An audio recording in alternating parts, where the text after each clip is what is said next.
I believe these were first introduced when you went up against the miner zombies. Not that kind of miner. If it were those kind of miner zombies, I would kill them even faster.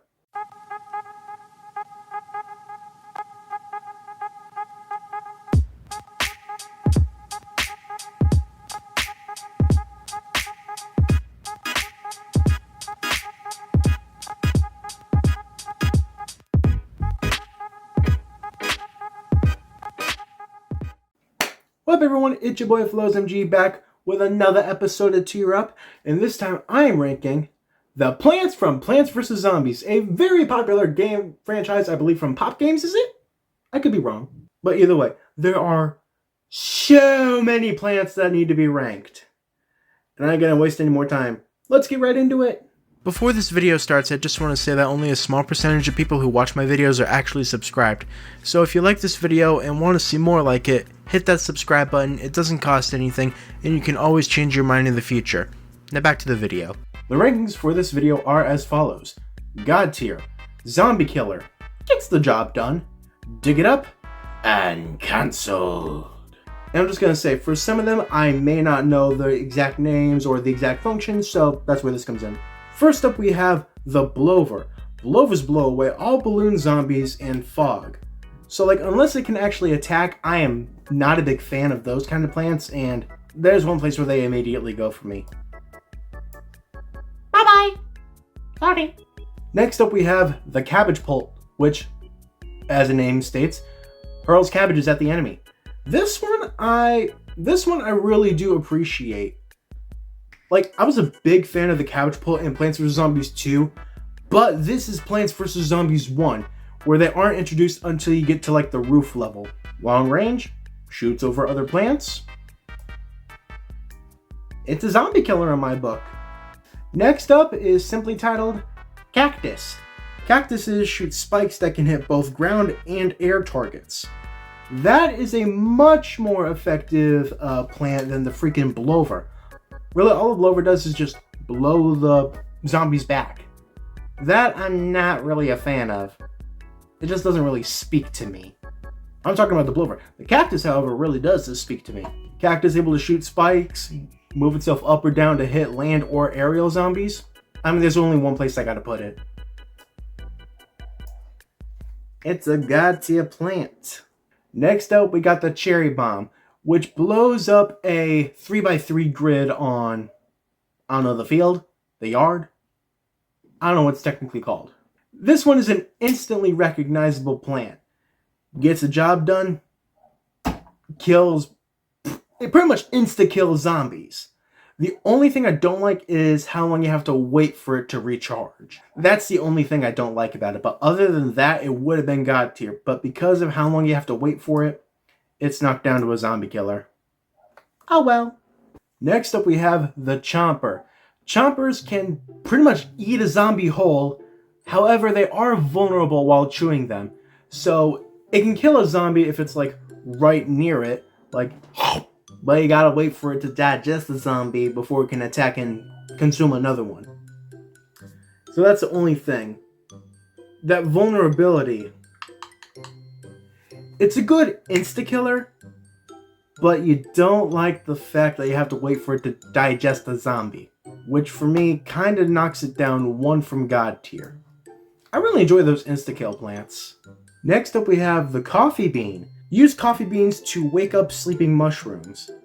Oh, I see. So this is sort of a plant that if you want to use mushrooms during the day, you can use this on them and wake them up. Which, I wouldn't even use mushrooms during the day if I could. It's just not my preferred choice of action, so further meaning that I would never use this plant. Therefore, sorry, but you're kind of a canceled boy. Oh well. Next up we have the Doom Shroom. Doom Shrooms destroy everything in a large area and leave a crater that can't be planted on. So that's the only downside. I forget if you have to wait for the crater to fill up or you could just no longer plant on that space. That's the only annoying thing. Doom Shrooms are only ones that I would use at night. So that kind of also knocks it down a little bit for me. But because of the explosive devastation insta-kill, I'm not going to put it down to dig it up. I will put it right in the middle at gets the job done. Because it instantly gets the job done. Next up we have the Fume Shroom. Fume Shrooms can shoot fumes that pass through screen doors. So basically these are the only thing that are effective against screen door zombies. Anything else, it's really just not that powerful of an attack. Really, it's only the most effective against screen zombies, so that kind of knocks it down a little bit for me. And honestly, if I had the choice, I'd probably want to dig it up. That's just me, though. Next up, we have the Garlic, which can divert zombies into other lanes. I'm not a big fan of these kind of plants, which don't take out the zombies, they don't attack the zombies, it just moves them, putting more pressure on the other lanes. These plants are a big fat L in my book. Oh no, so sad. Next up we have the Grave Buster. Grave Busters are planted on graves to remove the graves. And like what gravestones do, they basically like block the projectiles from reaching the zombie. So in that sense, these are really good plants to have at night. Not so much during the day. This one I'm a bit iffy on. But I think overall I'm going to put it right in the middle. Because it gets the job done, takes away the graves, and you can move on. Ooh, this is a good one. We have the Hypno Shroom. If a zombie eats it, it instantly gets turned to your side and attacks its fellow zombies. Although, I do think it becomes just a little bit weaker. I think a little bit. I could very well be wrong. Point being, I love this plant. I love the kind of plants that can turn your enemies into your allies, in a sense. So, Hypno Shroom, you know exactly where you gotta go. Hypnotize everyone into liking this video, into clicking the subscribe button. Please do it, I kinda need it. Next up we have the Ice Shroom, which can temporarily freeze all zombies on the screen. Basically freezing them in place while we can get a good few shots in on him. I really like this one. The only thing I don't like is that it's a single use. That's the only thing. I mean, if it were a multi-use thing, that would kind of make it a little bit OP. But all the same, Ice Shroom, I really like you. It's a god tier shroom. Next up we have the Jalapeno. The jalapenos can destroy an entire lane of zombies. That comes very in handy. Say you have one lane that's just bombarded with really strong zombies. Oh, plant the jalapeno. Yay, they're all gone. Jalapeno's a really good one to me. That's a one spicy pepper. But I was going to say, aren't jalapenos green? Or am I just tripping? Next up, we got the Kernel Pulp. Another one of my favorite sort of projectile plants where they can shoot kernels, which don't do as much damage as the cabbages, I believe. But every now and then, they'll throw a thing of butter, which can immobilize the zombie in place, while other sort of plants can get a few shots in. That I really like, and I use the hell out of that plant in Plants vs. Zombies too. But is it god tier worthy though? You know what? I think it is. It's a god tier worthy plant. I don't even know what that was. Next up we have the Lily Pad, which basically allows you to plant a plant that you would normally plant on land in the water. So realistically, it's just a platform plant. It doesn't do anything except allows you to plant on water. And I don't like those plants. Oh well. Next up we have the Magnus Shroom. Magnus Shrooms remove helmets and other metal objects from zombies. That does come very in handy. At night when maybe you're coming against a screen zombie, maybe a football zombie, a buckethead. I hate the buckethead zombies. But if you come up against any of them, you're going to want the goddamn Magnus Shroom. Take them away, make them instantly more vulnerable. Hey, you know. I mean, that's a zombie killer plant. Kill those zombies. Again? Next up we have the Marigold, which really gives you silver and gold coins. They don't really attack the zombies. They don't really do anything to help you except give you currency, which I am not a big fan of. I love when the plants are used good in combat. This, however, is not one of them. But at the same time, it does help with your currency problems. So I think that's the only thing that's keeping it out of canceled. I mean, if this was planted, I would dig it up. But at the same time, it's not the worst plant you could have. Alright, next we have the devastating Melon Pulp. The Melon Pulp, as the name suggests, lets you completely a fucking watermelon. Watermelons, they do a lot of damage. The only thing I don't like about it is how much it costs. I forget exactly how much sun it costs, but it costs a good amount of sun. I also forget if it affects an area of zombies or if it's just one single zombie. It may be a small area of zombies. I'm not 100% certain. But still, I think the devastating power kind of cancels out the cost of it. So we're going to put the melon zombie. We're going to put the Melon Pulp probably up here in Zombie Killer. That's just my opinion. Next up, we have the very basic Peashooter. The first plant you get in the game. It basically shoots peas out of its mouth and takes very slow damage off of zombies. Being the first plant, you get to really bond with it. You know what I mean? It's not the worst plant. It's not the best plant. It's kind of right there, right in the middle. Because it does get the job done. Next up, we have the Plantain. Plantains light up an area, letting you see through fog. Again, you already know where I'm going. They don't hurt zombies. I don't like them. They're canceled. Moving on. This one actually has a pretty good description, but it's the Potato Mine. Potato Mines pack a powerful punch, but they need a while to arm themselves. You should plant ahead of zombies. They will explode on contact. So basically, once a zombie steps on a fully sprouted potato mine, it will explode immediately. The only downside, you gotta wait a good long time for them to sprout up. And I think because of how long you have to wait and how long the recharge time is to plant another one, despite the overwhelming devastation to one single zombie, I gotta put it in the middle because after a certain amount of time, it does get the job done. Next up, we have the first nighttime plant. You get the Puff Shroom. Puff Shrooms are cheap, but can only fire a short distance. That's what I forgot about. I forgot how far these things are able to shoot. They can shoot like maybe 3 or 4 squares ahead of them. I think that's right. So that's the only downside. If you want to get a good amount of damage in, you're going to want to plant a lot of these shrooms right in front of each other to hopefully get as much devastation to zombies as you can. So I think because of how short the distance is, despite them, I think they cost 0 points actually. But despite how far they can go, I have to put it in the middle. Or correction, lowered.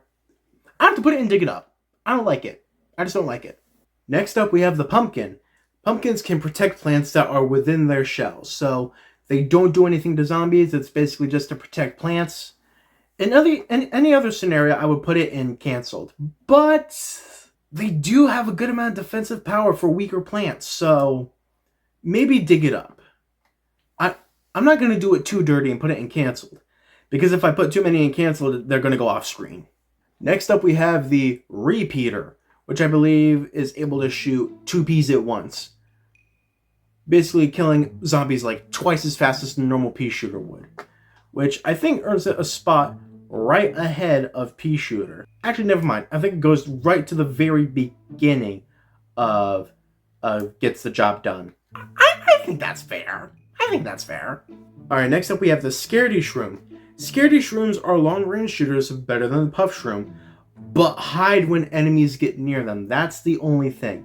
So these are better during nighttime events toward the beginning, until zombies can get a good bit closer to them.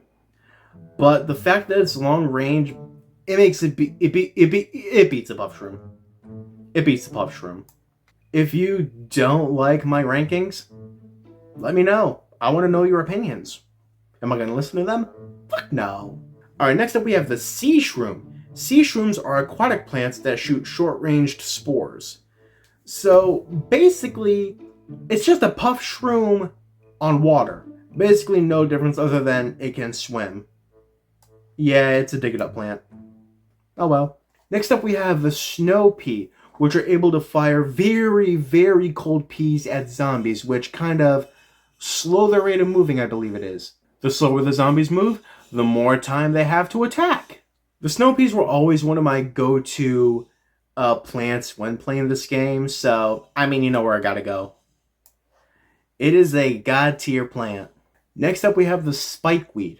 Spikeweeds are planted on the ground, and when a zombie walks over it, it damages it. Plus, I don't think these are plants that can be eaten. I think they can only be destroyed by a certain zombie, which I can't remember at the moment. Long story short, if a zombie steps on this, they get damaged, they can die sooner. But all in all, the spike weed, it does get the job done. I wouldn't use it 100% of the time, but hey. Next up, we have the split pea. Split peas shoot peas forward and backwards. Forward, it shoots 1 pea. Backwards, it shoots 2 peas. I believe these were first introduced when you went up against the miner zombies. Not that kind of miner. If it were those kind of miner zombies, I would kill them even faster. But split pea zombies, I don't exactly like these because there aren't really that many chances to use them other than when you're going up against miner zombies. So I think to the lack of usefulness, I have to put it down and dig it up. That's just me. Ooh, next up we have the squash, and like its name suggests, it squashes the enemies. When a zombie gets near it, it lifts up and... But I think the thing is, it doesn't do that to one single zombie. If multiple zombies are in a garden square, it can kill, I think, all those zombies in that square. I could be remembering wrong, I don't know. But I really do like it. The only thing I don't like is the reload time, but still. This is one I would wait for. You know, we're going to put it up in God tier.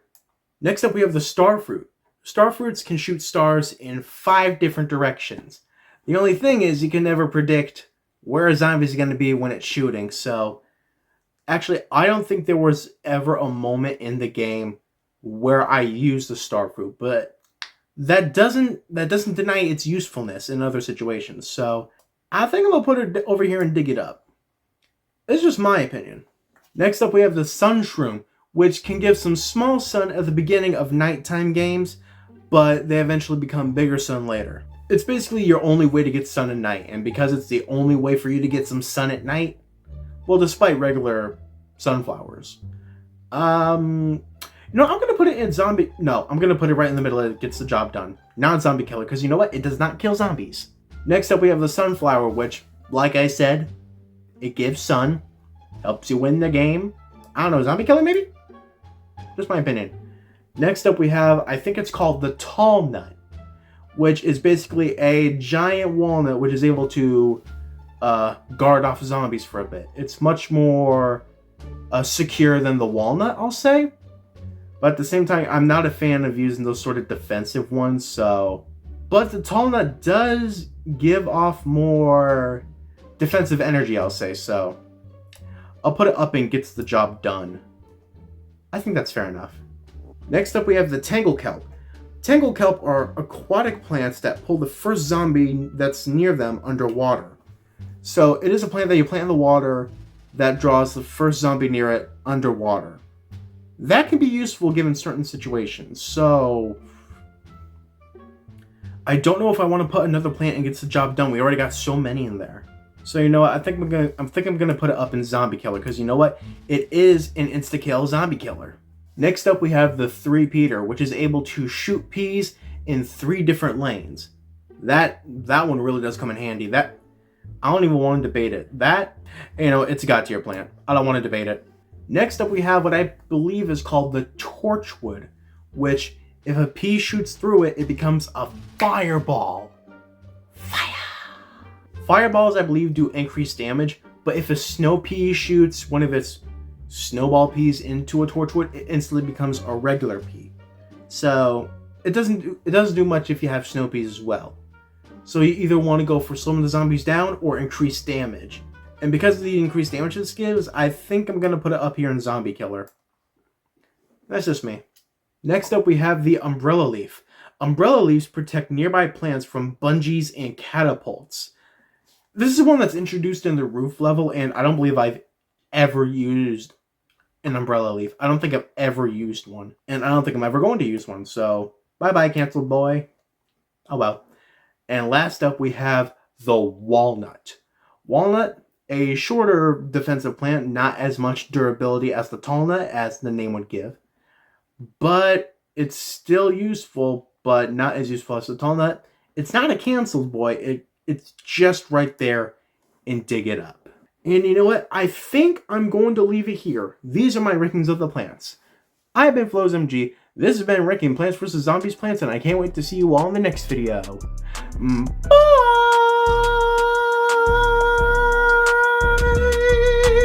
Bitch, I ain't your hero, don't call me a savior. Think I'm out of control, that's just my behavior. I'm bringing the house down, major devastation. You don't gotta worry, cause it don't matter, I'm antisocial.